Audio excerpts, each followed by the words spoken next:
پیش جناب پیغمبر میگه، حدیث در امام ترمذیه.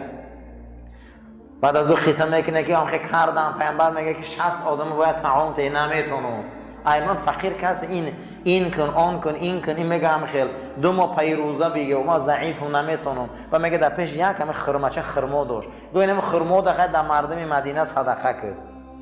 ای فرستاده خدا، در همین بین کوههای مدینه ایمان فقیر آدم نیست، من همین قزیندگی دارم که پیامبر تبسم کرد میگم اینجا گو خیبر خدا بخره که خدا عفو میکنه.